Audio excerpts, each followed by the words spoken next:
Hello, everybody, and welcome to another edition of Supper Club Presents Pizza Time.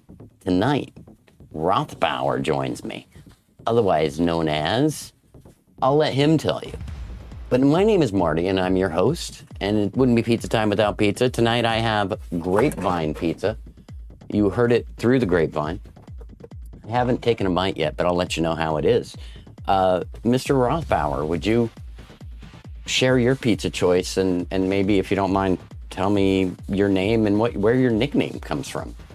Sure. Well, so I went with a different pizza from what I'm used to. I went with Joseph's Pizza tonight.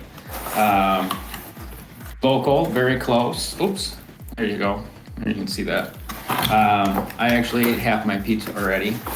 And it's actually very good. So, who am I? My name is Bill Rothbauerw. So I think you can guess where my screen name came from. I would have came up with something a little bit more original, but I've been on the Pinball forums for, a long time. So, when I first logged in, it was a long time ago. It was a work username, wanted to use the same username, and logged in with it and just never got around to changing it. So last name, first initial there for you. So nothing wrong there.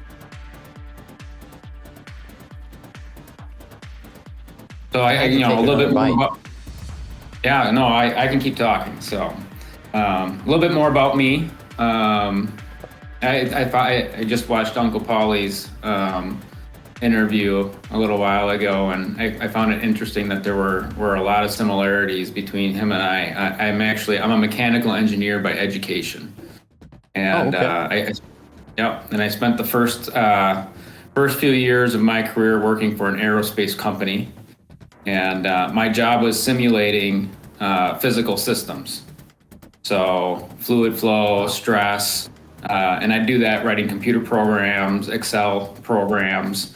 I actually worked for a company that was researching using solid oxygen and solid hydrogen as rocket fuels, and so I would write simulations to simulate the firing of the rocket engine and how fast the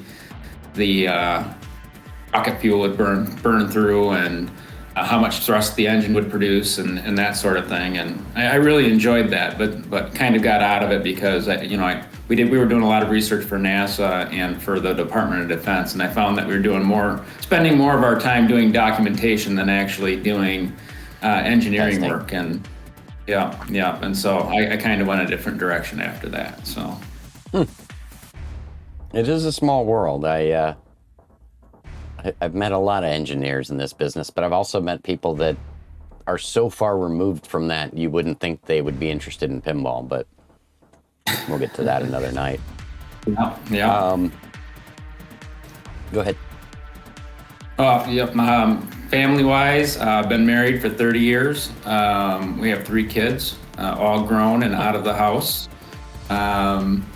The oldest had our first grandbaby this past year. Actually, she's a little bit more than a year old. Have the second one on the way. My son just got married. Got married during COVID. And then my youngest. So the 2 oldest are in Wisconsin, which is where we've spent the majority of our life. My youngest is in California, and my wife and I about 5 years ago moved to Florida. And we absolutely love it here. So coast to coast, enjoying the warm weather. Yeah, coast to coast, between Wisconsin, Florida, and San Diego. So very cool. I appreciate you sharing. Do you have any hobbies outside of pinball? You do any sports or anything like that? I do. I enjoy working out, staying active. I like playing basketball. Try to do that 2 or 3 times a week. Cool. I actually hadn't played for about 10 years prior to moving to Florida. And when I got here, I was introduced to an older group that was playing ball, a little bit more my speed. We have some guys as old as 75 that play with us, and Well, you're what, 36, right? What's that? I'm 36. You're like 36, yeah. right? Hit the big 50 last year, so. Oh, we're the same age. I just also turned 50. Very cool. I appreciate you sharing. Yeah. So, that's probably my big hobby. I one of the things I like about Florida is I like the warm weather. So, try and get out and do a little bit of yard work every week. Get a little bit of sunshine. So I enjoy doing that. I used to like running a lot, but my knees don't handle that so well. They handle basketball fine, but I can't jog. So Long jogs, yeah. Yeah, I can relate to that. And you mentioned your son's in California. Is it Southern? You don't need to get specific, but my daughter's in San Diego. My youngest is in San Diego. Sorry. Yeah. I grew up in California for a long time, Southern California. Love San Diego, by the way. I'm going to retire there. But I went to Florida once. I thought, I've been in Ohio for 10 or so years. I miss the beach. I miss the weather. We're going to go to Florida, right? Let's go check Disney World out. The whole week was torrential downpours. A big waste of money. I'm really bitter towards Florida, so I'm sorry. I hope it's not rain all the time. Actually, that's unusual. In the summertime, we typically get rain in the afternoon, but it's maybe for a half an hour to an hour. Rain rolls through and then it's done. So, it was a tsunami for about 3 hours. During a tropical storm or something. No, it was a freak day, but it happened to be the day I had spent hundreds of dollars to have fun with the family. Oh well. Yeah. Should have been short lines. Sorry.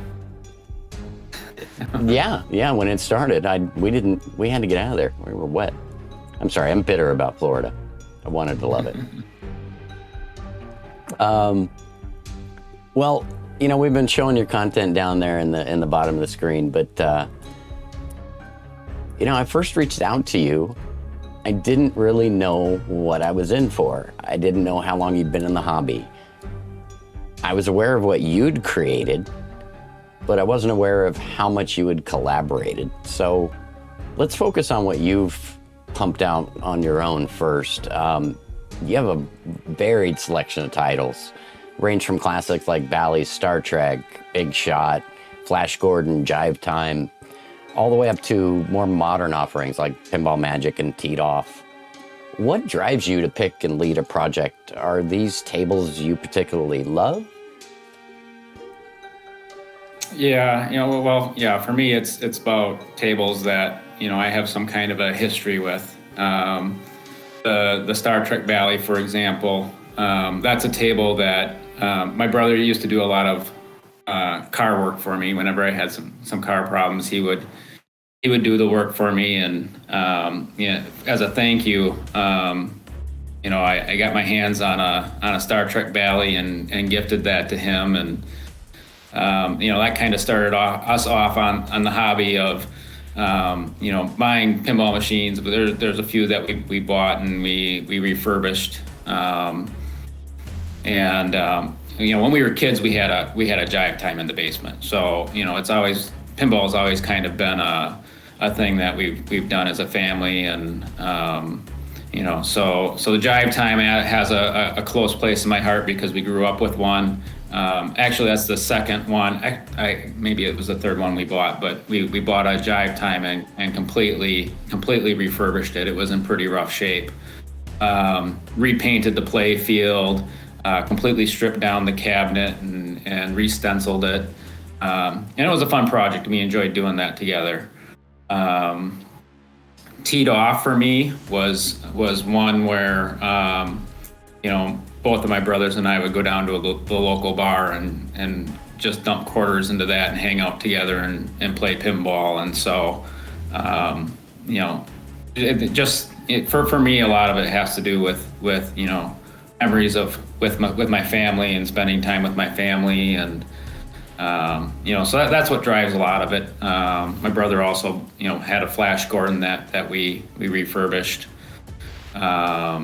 The other two that I've got on my list there that I kind of took the leads on were Big Shot and Pinball Magic. Pinball Magic was just one that Uncle Willie was working on and just kind of got burnt out on and said, anybody want to take it? And it's one of those tables that, wasn't necessarily a favorite of mine, but, just play testing it, I really enjoyed it. And so I decided to take that over and see it through to the finish line. And Big Shot was actually one I kind of fell in love with. It was a pinball arcade table. And so anytime I wanted to play some pinball, I pulled that up on my phone and I'd play that. And probably out of all the virtual pinball tables, Big Shot by far gets the most play time from me.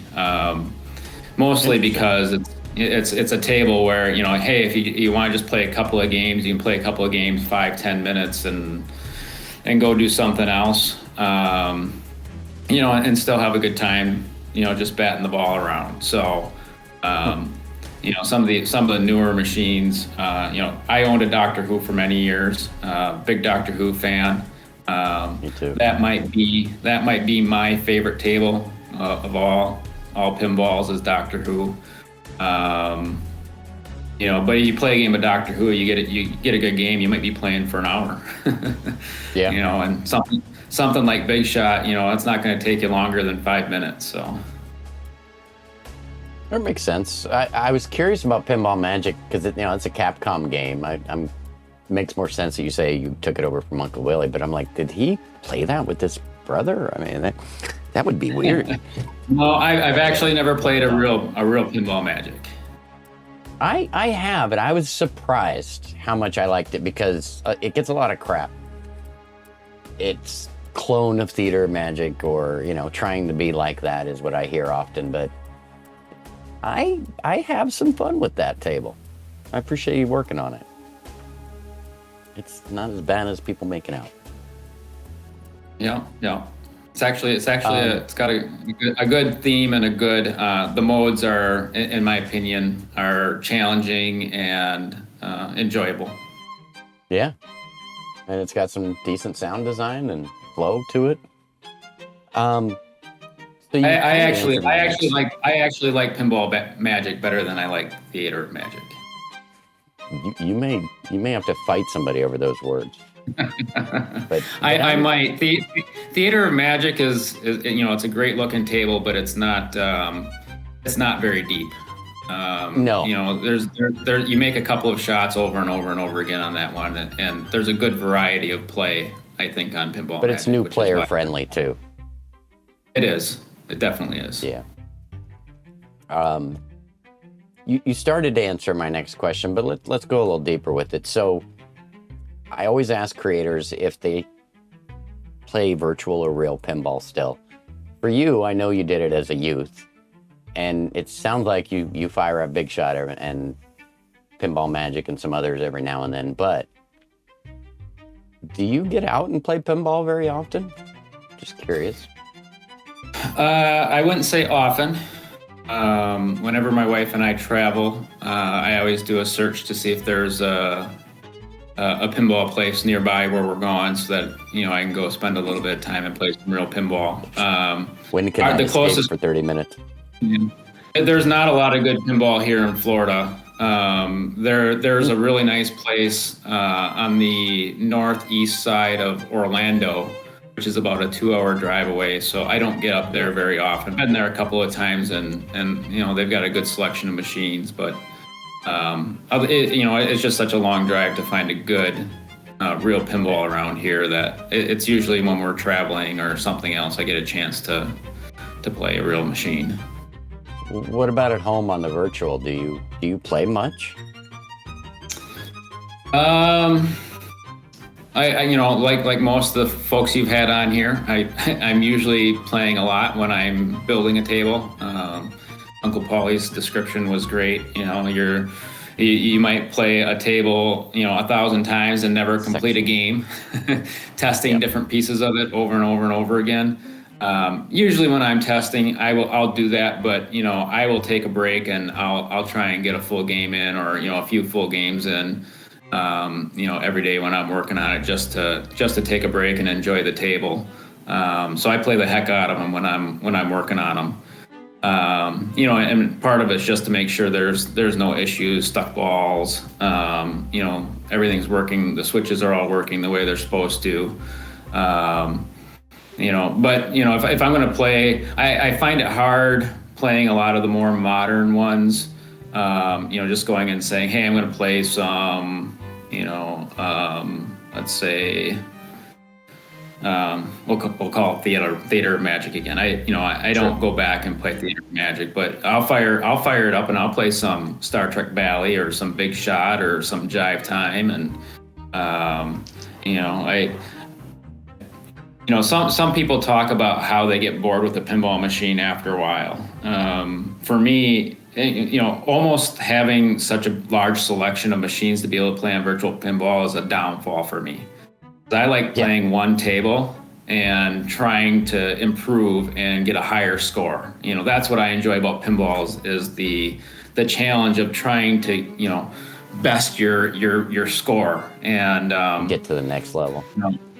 Get to the next level or beat your highest score. One of the things that I do kind of mentally is, how many points can I average per ball? And try to increase that average over time, because that tells me, if I'm increasing that average, that tells me I'm getting better at the table. I'm not just batting the ball around and hoping for a high score. I'm actually learning the table, learning what shots to make, getting better at the shots. And I enjoy that part of pinball. And I think that's one of the things I really like about developing. If you, on the forums, there always used to be this discussion around, how does the table feel? And you kind of grade it by, does it make you feel like you want to play one more game? Does the table challenge you enough where it's really hard to get a good score and you just want to play one more game to see if you can beat your score or, beat your last game or whatever it might be. And so I like the challenge of trying to build a table that's challenging, that makes you feel like you have to have skill to do well at it. And I also I always have the goal of trying to create the most realistic pinball that we can with the tools that we have available. And so, that's the challenge I like taking on, is how do we make this feel like it's more real? You've succeeded, as we'll get into it here in a minute, but I have that feeling too. I just had it on Sunday with Uncle Paulie when he had me playing Solar Fire. Mm-hmm. It was fun, it was authentic, but I kept coming back to it even after the interview to try to actually learn it and be challenged by it. I really enjoy that aspect of pinball. Makes you feel like you've accomplished something.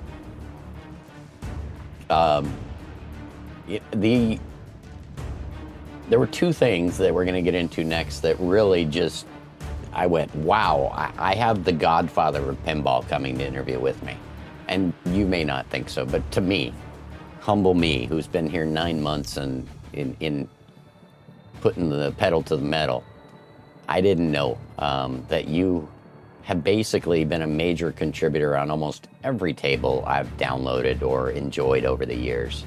And you seem to have worked with some of the most incredible talents, some of which I've had the pleasure of interviewing. Is it safe to assume you enjoy a good collaboration project? I do, and I'll tell you why.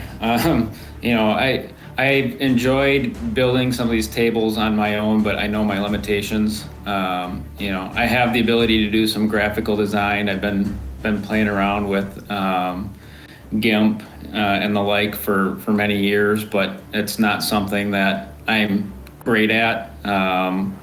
Nor is it something that I particularly enjoy doing. I don't mind doing it, but I don't particularly enjoy doing it. I enjoy doing the physics stuff, trying to figure out how a table's supposed to work. I think you mentioned something about TX Sector when you were interviewing Uncle Paulie, and there was we were having some issues with that table. Balls wouldn't kick out, and some other challenges when we were building that table, and I enjoyed breaking it down, understanding what the ROM was actually, the signals it was sending. And, when you've got a physical table, there's certain delays and things that happen naturally in the mechanics that maybe don't happen in a virtual pinball. And so I kind of had to lay out all the timings to understand when the signals were coming, to understand what the table was supposed to do. I enjoy that kind of thing. I enjoy the problem solving side of it. I enjoy the physics side of it, making the physics feel more realistic. I enjoy the animation, trying to, just add little things in the animation that make it feel more like a real pinball machine. That's cool.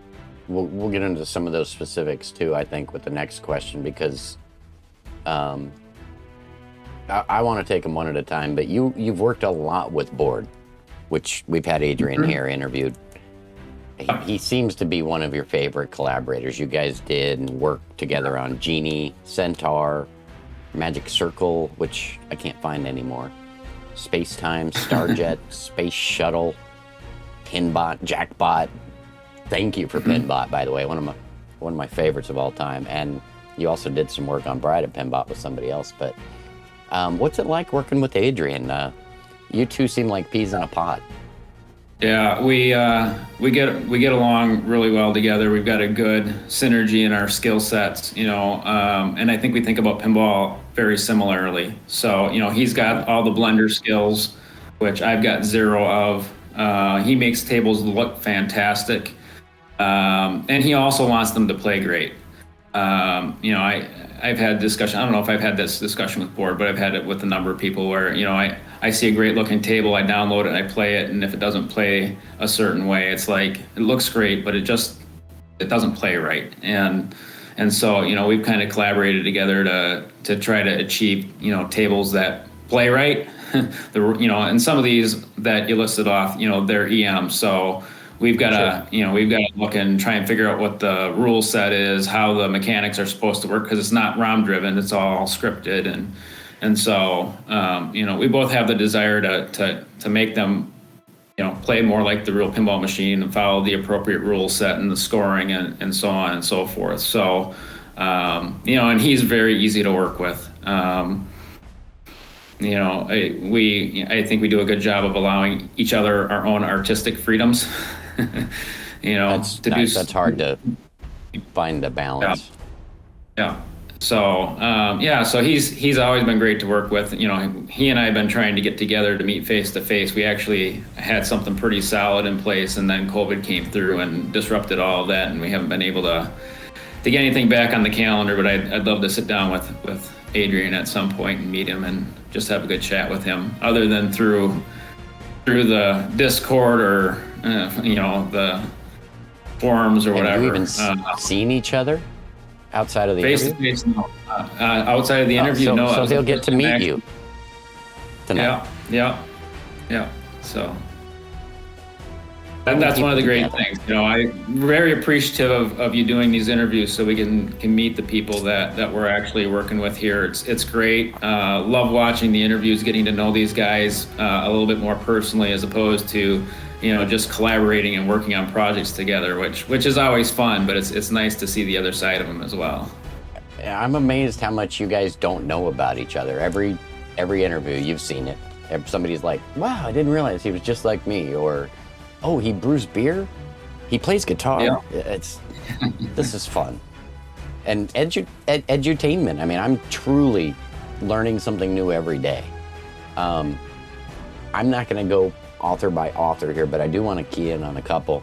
Just for people who are here who aren't aware, Bill's had a hand in, obviously, Board's work, Flupper with Tales of the Arabian Nights and Whirlwind, Fleep with Theater of Magic, which we talked about. Word 1972, you did work on Funhouse, Bride of Pinbot, Bugs Bunny, Dr. Dude and F-14. Seems like another favorite collaborator. So both Word and CyberPez, that was the first. Those were the first two guys I really started doing a lot of collaboration with. Okay. And it was just, I think we had there were tables that the three of us enjoyed, and we just all kind of put our heads together and helped each other out. And boy, we spent, I can't tell you, probably over 1,000 hours on projects together, the three of us. So, yeah. Well, and with CyberPez, you did Black Hole, Haunted House, Attack from Mars. Is that right? Yeah. Yeah. Yeah. I'm sure there were some others in there that I helped with, but those are probably the ones that I've helped the most with. Yeah. That's, again, you've had your hand in every table I love. You worked with Dark on Gilligan's Island, Jurassic Park, Fuzzle and Flupper on Creature from the Black Lagoon, and Safecracker. Any fun tricks you had to learn on that one? That's a very unique game. Yes. There's a couple of things that I played around with there. So it's got the, it's sort of a little spinning disc with a post on it. Similar to the lamp on Tales of the Arabian Nights.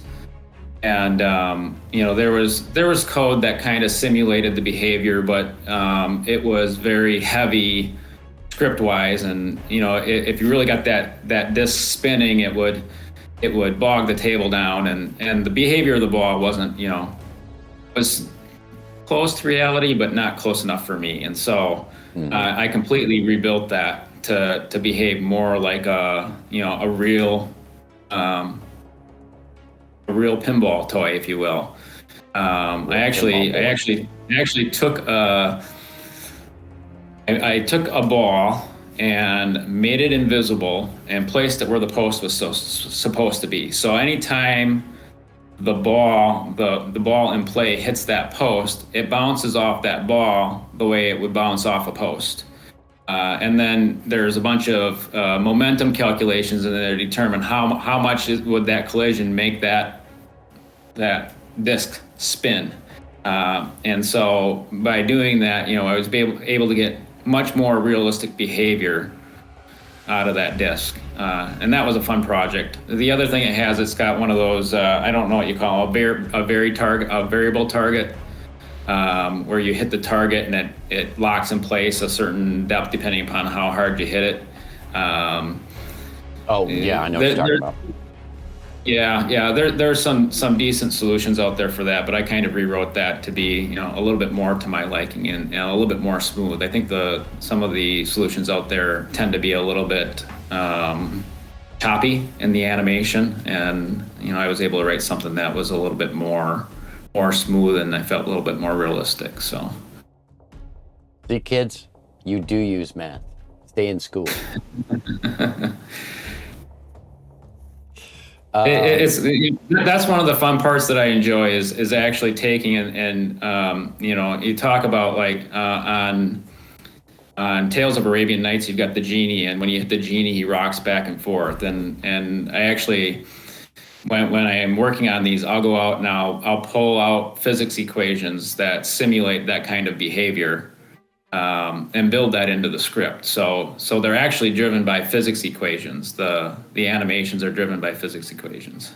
But I also note, I don't know if you're doing it or you're getting some assistance, but when you throw those items into the script, you're doing it in a very efficient way. You're not using spaghetti code. You're not just throwing it in there and seeing if it works. I sincerely appreciate that. Yeah. So I've got an IT background. I'm self-taught from a scripting perspective or from a programming perspective. So I don't do anything super sophisticated, but I've led application teams in my day job.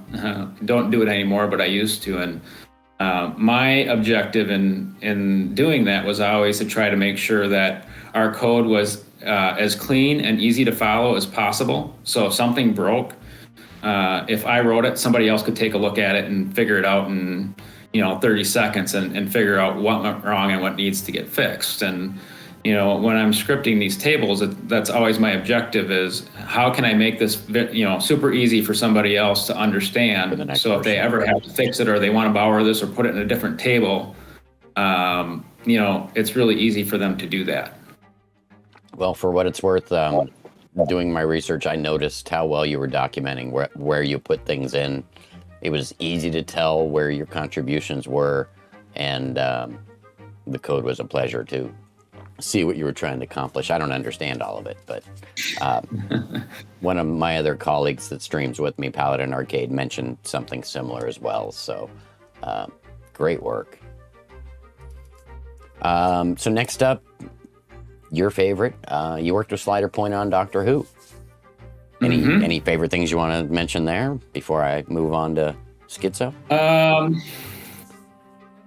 Well, so Doctor Who is a little bit unique because it's got the mini play field on it.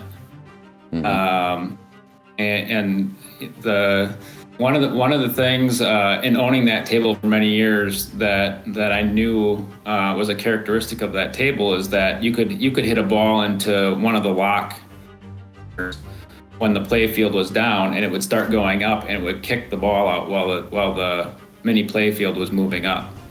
And so I wanted that play field to behave like it did on a real table. So if that ball was locked in there and it kicked out on the way up, it would roll off that play field regardless of whatever height it was. Right. And VP is very limited in things that move vertically. There's nothing really built into VPX that allows you to move a ball vertically gracefully. Oh. And so there's a lot of magic in that mini play field just to make sure that, a little feature like that you might not see very often, it behaves like it should, like it does on the real table. And up until the latest version of Doctor Who, it was never able to do that. No, that's important. That's great attention to detail too. So next up, you worked with Schizo on Medieval Madness, Monster Bash, and Twilight Zone. Some absolute favorites for everybody. Yeah, and Board was also challenging or involved. Noteworthy. Board was also involved in that. He did some Blender work for us on those projects as well. Okay. There's, with those tables, there's, you go from something like Tales of the Arabian Nights, which I think we finished up before. I think we did Tales of Arabian Nights, and then Theater of Magic, and then Doctor Who, and then I think we started going through like Medieval Madness, Monster Bash, and Twilight Zone. You get done with some of those tables, and you're like, I've done it all. Anything that's on these tables is going to be a piece of cake. A couple of weeks, we'll be done with the project. And anytime you get into those tables, you find there's something unique on those tables that you got to solve for that challenges you. And, that's part of the fun. In Twilight Zone in particular, a couple of challenges on Twilight Zone. You've got the gumball machine, trying to get that to work and look real. And then you've got the actual gumball, which is much lighter than a regular pinball. Yeah, the Powerball. Yep, the Powerball. And what we were finding, so, we use playfield meshes on most of our tables to try and create more realistic kickers, saucers. When the ball falls into the subway, when you got a playfield mesh, that's all just way more realistic. But on Twilight Zone, we were finding that the Powerball would fall through the playfield. It's too light. Apparently. So whenever it came to rest, it would just start sinking down into the playfield, and every once in a while it would just drop right through it. Or, if you were cradling it with the flipper, you'd drop the flipper and it would just sit there because it was stuck in the playfield. And so we had to solve for that one. And actually, we had seen some issues on some other tables where, you might fire your plunger and the ball would just disappear. And we found out it was falling through the mesh play field on some tables. And so, we had to solve that by putting a wall underneath the play field. So if it started sinking into the play field, the wall would catch it and pop it back up. But yeah. And these are the invisible walls I'm hearing about a lot lately. Yeah. Huh. Cool. Worked with Army Aviation on Pennant Fever, Third Axis on Firepower, and What a Characters, Tom and Jerry. It's quite a long list of tables. Yeah, the Firepower AI, that was kind of interesting. Third Axis was starting to, what he wanted is he wanted to be able to play the computer, and he had a good outline for how that was working. And we spent, I would guess we probably spent a couple of weeks enhancing that. And I remember I had my cab sitting in my living room at the time, and I had all my DOF fired up, and I'd let it run through a game with just the computer, with the AI playing, and it was kind of freaky watching that and listen to the contactors pop, and the knocker fire and all that stuff. It's like, man, that's kind of creepy. Things playing itself, but it's a unique feature on that table. If people haven't tried that firepower table, it's pretty neat. No, it's different.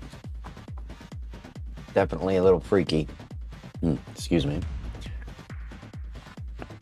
I think that covers most of your author work. So let's get to what you did miss Mad Scientist. I call that one. I did, because I can't find Rander's table. So you also worked with Rander on Mad Scientist. That was on Pinball. It's not available. I could repost that one. Man, that out of all the tables, I'm sure a lot of people would love that. I probably put more hours into that Mad Scientist table than any other table. I think when Rander handed that over to me, it was something like, I don't know, 100,000 lines of code or something like that. And cleaning that up, and essentially he wanted to play just like the original Full Tilt Mad Scientist PC game. And so I spent hours and hours trying to beat that damn game to figure out what the rules were, so that it did play like the real one. And then going back in and rewriting all of that script. Originals in VPX are I wouldn't call it a challenge, but there's a lot of work you got to do to build a table from scratch and get it to work in VPX. So yeah. That I would love to see you put that one back up. I never got that from Pinball before it got shut down. So if you get a chance, that'd be wonderful. So related to that, but is there anybody that you've not yet worked with that maybe you would like to? There's, at this point, I don't know that, and I don't know that it necessarily ever was, hey, I want to work with this person or that person. It was just a matter of, running into common interests with people on tables that you both liked, and, synergistic skill sets.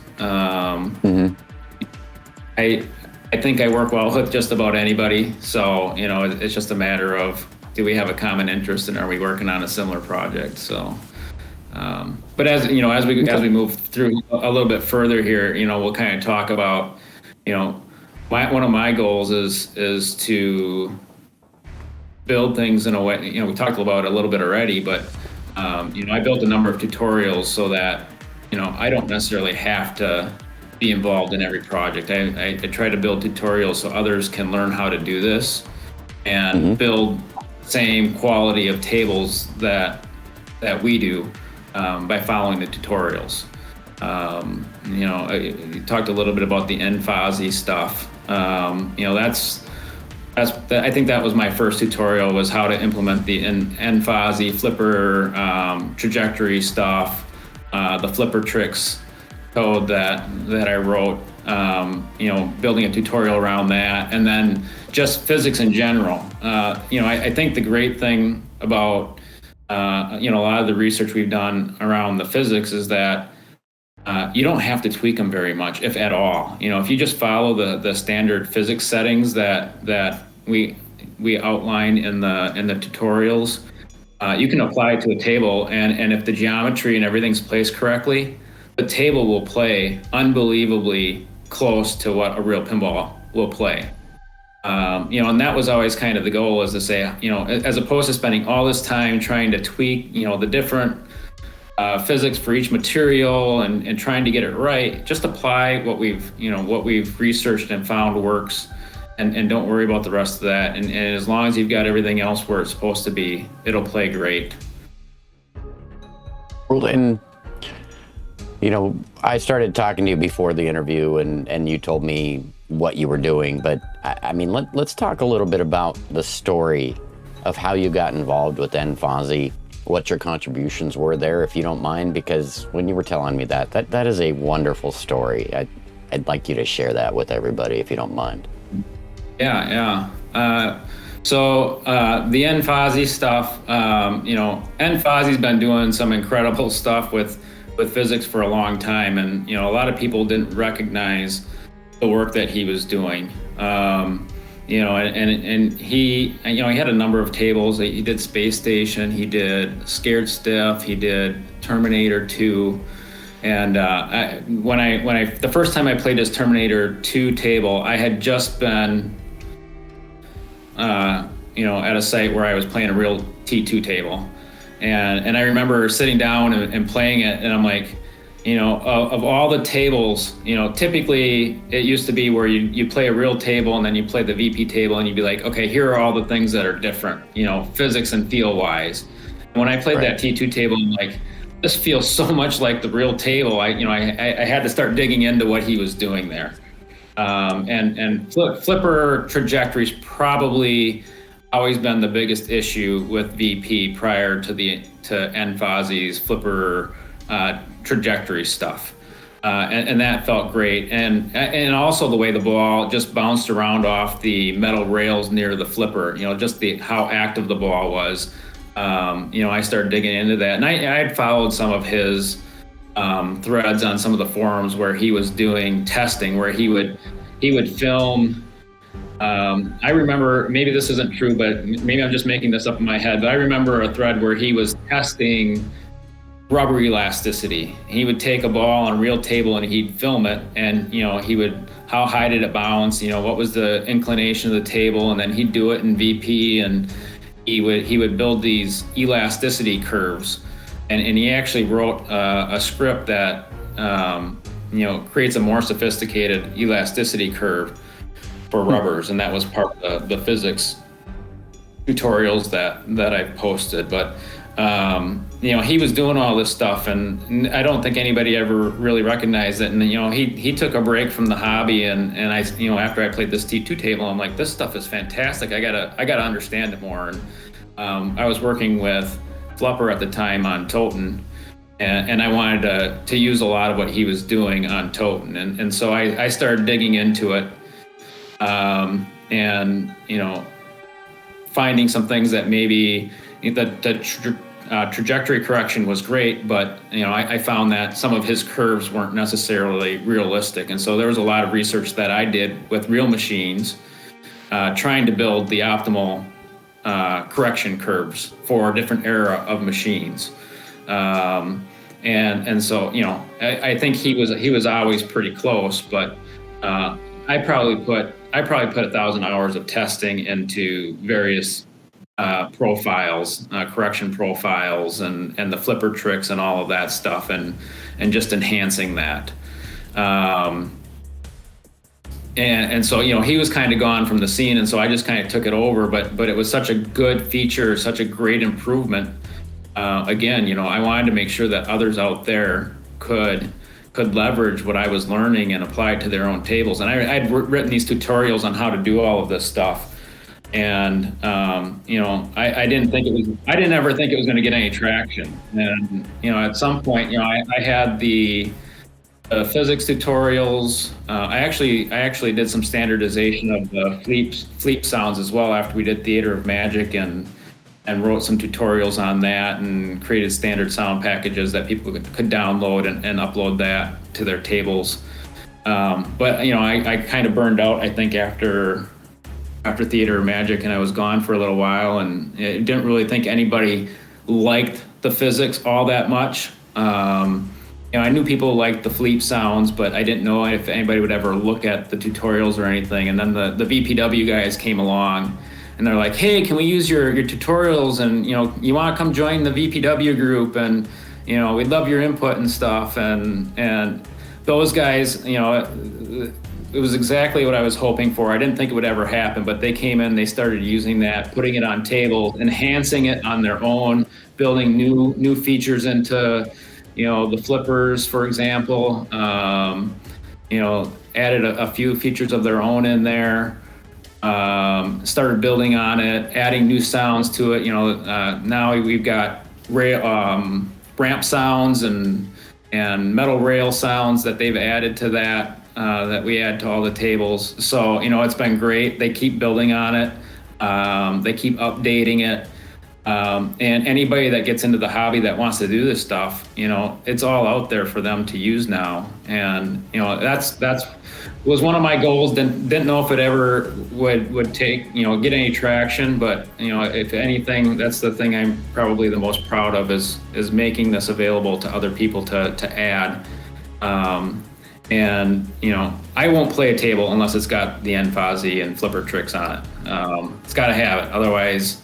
I can notice instantly if it's not there, and it's not as enjoyable. And one of the things we were talking about in the pre-interview was, flipper skills. And I've heard you say it in some of your other interviews. When I was building the flipper tricks, I've been playing pinball forever, and I've never had great flipper skills.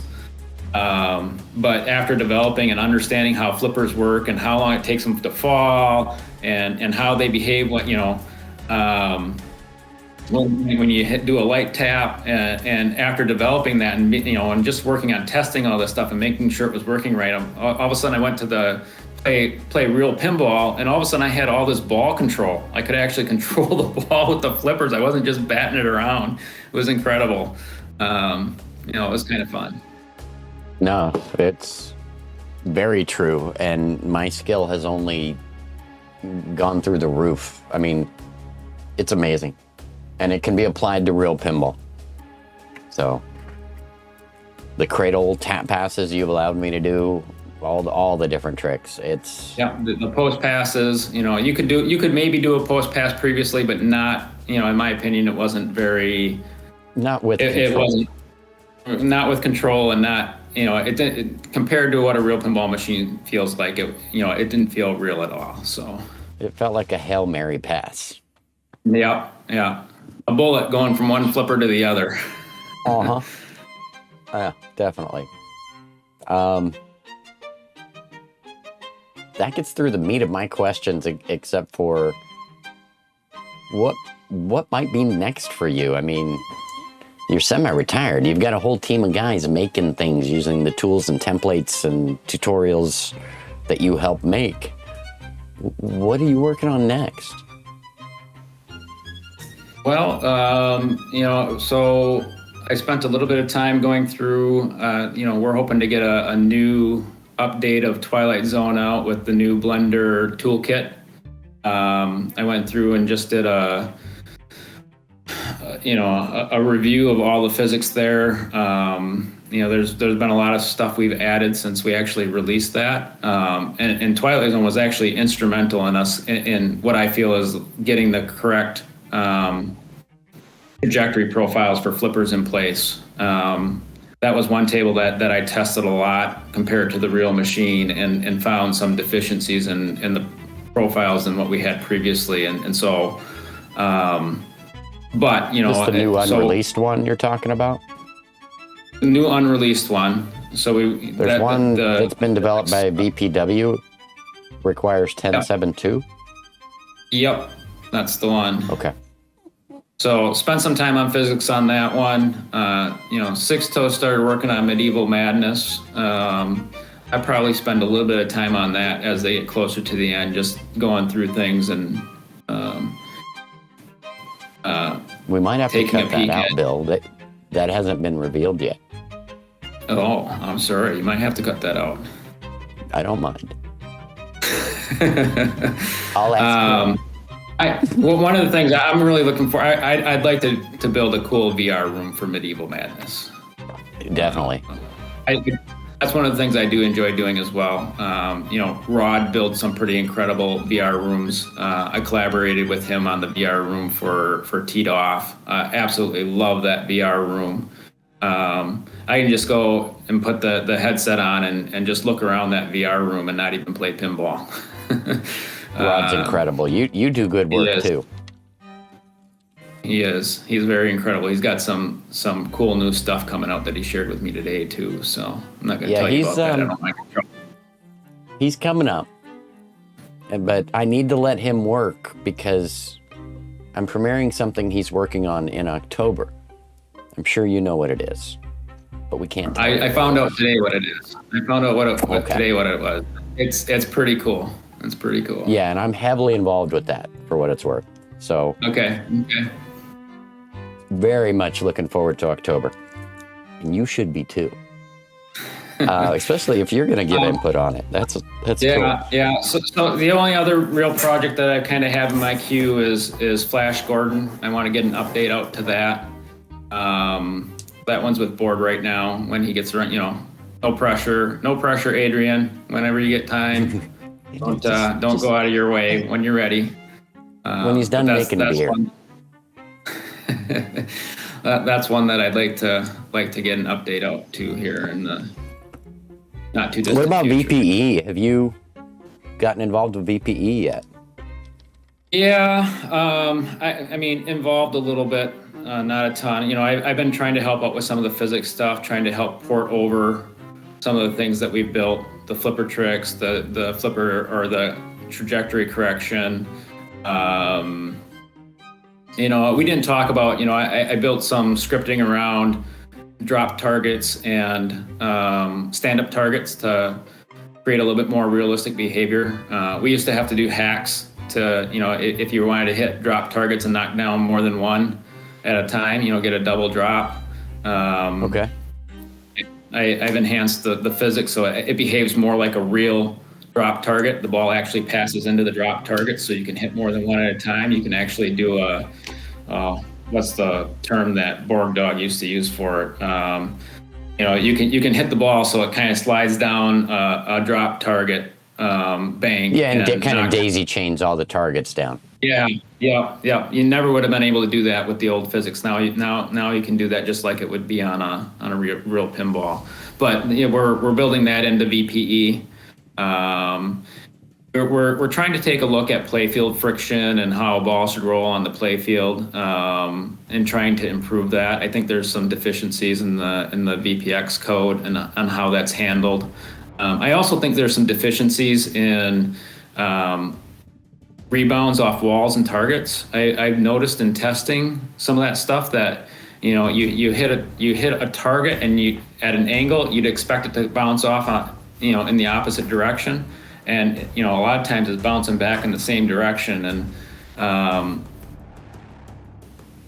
we think it might be it's accounting for some of the spin on the ball, but it just doesn't seem realistic. I try to do some modeling, using real systems to see how a ball would bounce off. And I just don't ever see it really bouncing back in the same direction, regardless of how much spin. So we're trying to do some research on that, trying to, make sure that behavior is appropriate. I've been, the last year or so, I've been pretty busy and not able to dive in and tackle some of these projects the way I want. If it's a 2-day project, I can dive in and tackle it, but some of these bigger physics problems are a week or a month of research, and I just have not been able to peel away enough time to dig into that stuff as much as I'd like to. But Freezy's doing a great job with VPE. I'm looking forward to it. VPX is great and we can do all kinds of great things with it, but VPE is going to be a big new step. And you've heard the other guys talk about the limitations with lighting in VPX. That's going to be huge in VPE. Allow still more, makes future pinball. Yeah. So okay. So VPE is going to be great. Looking forward to it. Can't wait till it's ready. We got to keep Freezy focused on VPE though, so he can get that over the finish line. He's kind of like the rest of us, he's got other interests that pull him away on side projects here and there. So of course, I'm purposely holding back my interview so he can get his work done. But we have talked, and he'll hopefully come on when we're closer to VPE. I think you should get him on and get him to make some commitments, give you some timelines that we can all hold him to. I was thinking next year we'd start working on that. So Yeah, Maybe yeah. you and I can peck at him from each side. He's too smart. He's too smart to give you a timeline. So Yeah, I'm figuring that very out. good guy. Very good guy. Very smart. He's done so many good things for the hobby. Just, I mean, with not just the VPE stuff he's done. You really need to get him on here so we Oh, can the kind of DMD hear stuff, the DMD I know. stuff. Yes, just so much that he's done. And I've only scratched the surface. So yeah, I intend, much like with you, I'll do a lot of research and get good there. But I mean, don't sell yourself short. You're just as important in this hobby as Freezy or BPW or any of them. Anybody that creates something is, at least in my heart and home, because you guys are allowing me to enjoy that childhood over again. So thank you so much for that. I'm going to blow smoke up your butt every time we talk. Well, I'll counter with this. Okay. I think that there are so many people that contribute to this hobby. And you look at some of the people that came before us and some of the amazing things they did to get it to where it's at today. It's very easy to be humbled by all the things that, as you dig into this, you realize that people have done to get it where it is today. And those of us that are here today, we're just taking it to the next level. But there are so many that came before us that just did incredible things just to get us where we are today. I mean, I remember when I first, I've heard some of the other guys talk about too. I've been interested in VP for probably 15, 16 years. I don't, when did it come out? I mean, I was around when it first came out, and I tried it, and I'm like, hey, this is pretty cool, but it lacks this and it lacks this, and I go away for a couple of years, and then something would bring me back, and I come back to it, and I take a look at it, I'm like, oh wow, this is so much better, but still missing this, and it's still missing this, and Yeah. I finally came back when they just came out, or were just about ready to come out with VPX. They had there was, what was it? It was 9.5, some kind of physics release or something like that. And I played that, and I'm like, oh, I'm hooked.